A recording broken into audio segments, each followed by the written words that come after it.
मां वैष्णो देवी 11 दिनों से सूचना है मां का दरबार। कोरोना काल के बाद अब दिखे ऐसे हालात, कब शुरू होगी यात्रा। जम्मू कश्मीर के रियासी जिले में माता वैष्णो देवी की तीर्थ यात्रा भूस्खलन के कारण लगातार 11वें दिन स्थगित रही। 26 अगस्त को हुए भूस्खलन में 34 लोगों की मृत्यु हो गई थी। मौसम में सुधार हुआ है, लेकिन अधिकारियों ने अभी तक यात्रा शुरू करने का फैसला नहीं लिया है। तीर्थ यात्रियों की सुरक्षा को ध्यान में रखते हुए यह फैसला लिया गया है।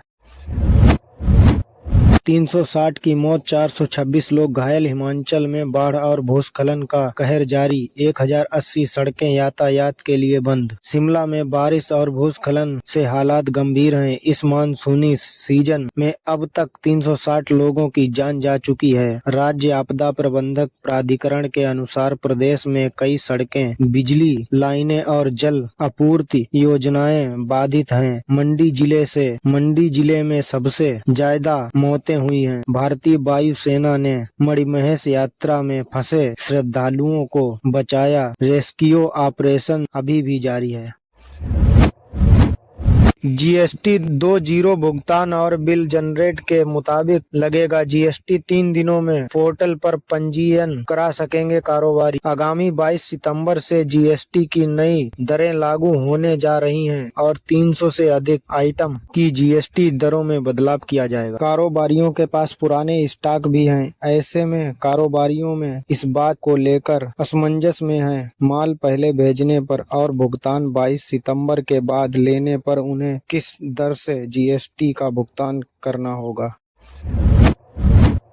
यूपी के इस जिले में एक महीने में 56 लड़कियां गायब, ज्यादातर नाबालिग। लव जिहाद का संदेह गहराया। अंबेडकर नगर में एक महीने में 56 लड़कियों के अपहरण से सनसनी है। ज्यादातर नाबालिग और कमजोर वर्ग की लड़कियां शिकार हुई हैं, जिसमें कई मामलों में मुस्लिम युवक शामिल हैं। विश्व हिंदू परिषद ने इसे लव जिहाद बताया है। पुलिस जांच कर रही है। वहीं राजनीतिक प्रतिक्रिया भी सामने आई है। कुछ मामलों में मतांतरण के आरोप भी लगे हैं, जबकि कुछ में कार्रवाई न होने की शिकायतें हैं।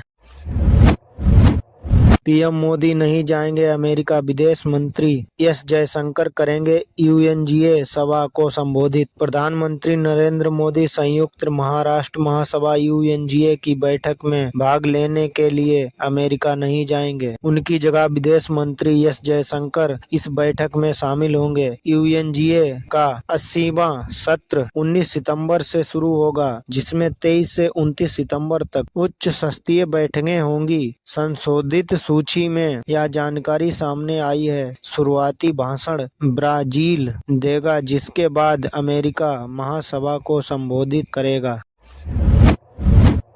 गुजरात के राजकोट में एक दुखद सड़क दुर्घटना में 3 इंजीनियरिंग कॉलेज के छात्रों की मौत हो गई और 8 घायल हो गए। हादसा जसदण तालुका के पास हुआ, जब छात्रों का समूह दीप छुट्टियां मनाने जा रहा था। एसयूवी के पलटने से नरेश, कोडावती, मोती, हर्ष और अफरीद सैद की जान चली गई, जो आंध्र प्रदेश के रहने वाले थे।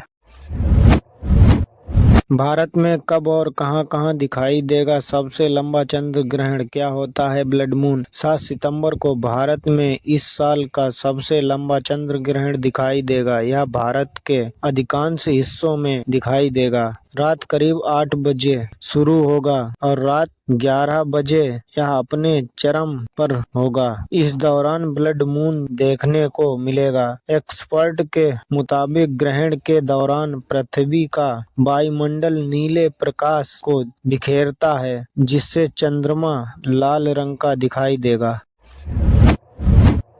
भारत और अमेरिका के संबंधों में सुधार की संभावना दिख रही है, खासकर पीएम मोदी के लिए। राष्ट्रपति ट्रंप की ट्वीट के बाद अमेरिकी मीडिया में टैरिफ नीतियों की आलोचना के कारण ट्रंप पर दबाव था। पूर्व राजनयिकों के अनुसार ट्रंप भारत की विदेश नीति को ठीक से समझ नहीं पाए, जो रणनीतिक स्वायत्तता पर आधारित है। भारत सभी देशों के साथ अपने संबंधों को महत्व देता है।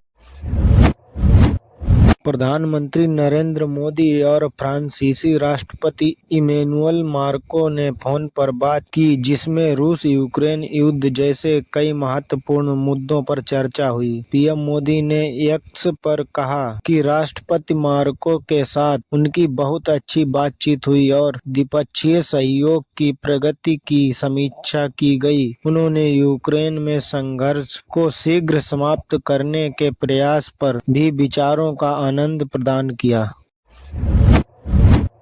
देश भर के 22 नदी निगरानी केंद्रों ने गंभीर बाढ़ की स्थिति दर्ज की। पंजाब आपदा पर रिपोर्ट पीएम को सौंपेगा कृषि मंत्रालय। केंद्रीय जल आयोग ने शुक्रवार को कहा कि बिहार, उत्तर प्रदेश, दिल्ली, जम्मू कश्मीर और ओडिशा सहित देश भर के 22 नदी निगरानी केंद्रों ने गंभीर बाढ़ की स्थिति की सूचना दी है, जबकि 23 सामान्य से ऊपर जल स्तर दर्ज किया है। बिहार और उत्तर प्रदेश में सबसे अधिक गंभीर रूप से प्रभावित स्थल में, जहां 8 केंद्रों ने गंभीर बाढ़ की स्थिति सूचना दी है।